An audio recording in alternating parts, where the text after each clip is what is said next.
Hey everybody, this is Trevon Angulo conducting my first ever video literature review. I hope you guys really like this, and hopefully I'm not too boring while I bring you my insight into a poem that I had to read for class recently. I'm not sure why I like this poem. Maybe it was because of the clever use of metaphors to convey an idea, thought, or emotion in this poem, but I think that today's poem is one that you guys should all take time to read, analyze, and come to understand. Today's poem is Metaphors by Sylvia Plath. At first read of Sylvia Plath's poem, Metaphors, it is easy to get lost in the metaphors and find yourself confused.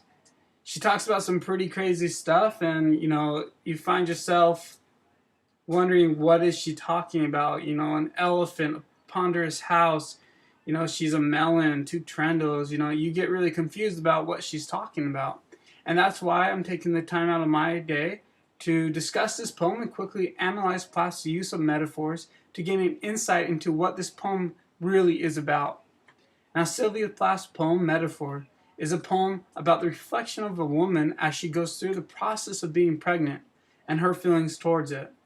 We are now going to look at how we know this poem is about someone that is pregnant. The first line of Plath's poem is quite revealing and actually informs us to get ready to use our minds to figure out what she will be talking about. She says that she is a riddle in 9 syllables. Now, this line, as I previously mentioned, is to let us know that this poem is going to be a riddle, that we need to solve it, and it's not going to be easy to understand. But it is also the first hint as to what this poem is about. It uses the number 9 months, and in fact, the 9 kind of represents the 9 months in a pregnancy, and this is kind of like the stages of how she feels. She continues the poem by stating that she is an elephant, a ponderous house. Now, when we understand what this poem is about, this line is very easy to understand. It is her feelings about herself as she is on the journey of being pregnant. She feels as if she is as big as an elephant, and if any of you have known someone that is pregnant, this is a very true response that most women actually say. They feel like they're getting huge and that they can't fit into their clothes, and they feel like they can't move around because they're as big as an elephant. The poem continues with a pregnant woman feeling self-conscious about the way she looks. She compares herself to a melon that is walking along on 2 trendles, which is a reference to her big stomach and her small legs. The next part of the poem is when the woman is addressing the child within her. She states, "Oh, red fruit." Now, since she was just referred her stomach as a melon, we know that she is talking to the part within the melon, which is a red fruit, and represents the child growing inside of her. She calls the child ivory and fine timbers, both which are highly valuable and sought after.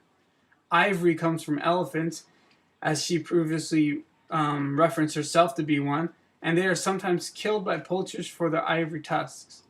The woman in this poem refers back to herself and how she feels big and like she is just being used. Comparing herself to a fat purse that simply carries this new money, she is expressing how she feels worthless and that she is just being used to carry this highly valuable, sought-after new money, which would symbolize her child. The woman feels as if she is simply just a means to an end, or as she states, a stage, a cow and calf.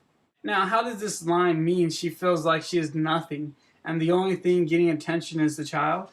Well, for example, the stage never receives the applaud or the praises. It is the play or the actors. The calf as well receives praises while the cow does not.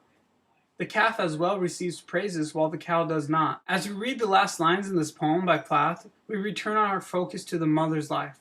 She says she ate an apple, and in fact, it was a green apple. The apple represents a biblical story of Adam and Eve, committing sin and being kicked out of the Lord's presence for doing so. Since the apple is green, it is not ripe, which is symbolic to how she feels, that she was not ready when she was in the process of making the child, and neither is she ripe or ready to become a mother. She is still too young and needs time to ripen. But even so, she states in her last line that she is already on this train and is not getting off. After reading this poem and carefully analyzing its context, and taking into consideration that a woman wrote this poem, we are able to see that this poem is clearly about a woman's personal feelings about being pregnant. She feels like she is huge, that she is not ready to have this baby. She is sad because everyone else is praising this baby and she feels as if she has been forgotten. She feels as if she is just a means to an end, and that the baby is more important to everyone else than she is. She is scared of this journey and understands that maybe she should have waited for this, but it has happened, and it is too late because the train has already taken off. Now, I'm not sure about you guys, but I think that this poem is a really good example of how to use metaphors to tell a story. I appreciate Plath's cleverness with her use of metaphors and symbols, and the way that she uses a metaphor within a metaphor to help convey her ideas. I hope you all enjoyed this poem, and I hope you guys take a deeper look into it and try to see other things that I didn't mention. Because I'm sure that there's a lot that I didn't state, and I know that there's probably more meanings and that they go deeper to what I said, but I just wanted to give you guys a quick overview about this poem and what it stands for. I hope I was able to, and I suggest that you all take the time to actually sit down and read this poem and take time to understand it and really analyze its contents, because it is an interesting poem, and it's really interesting how she uses these metaphors to be able to tell us how she's feeling. And when we take the time to understand it, the poem just seems to make sense.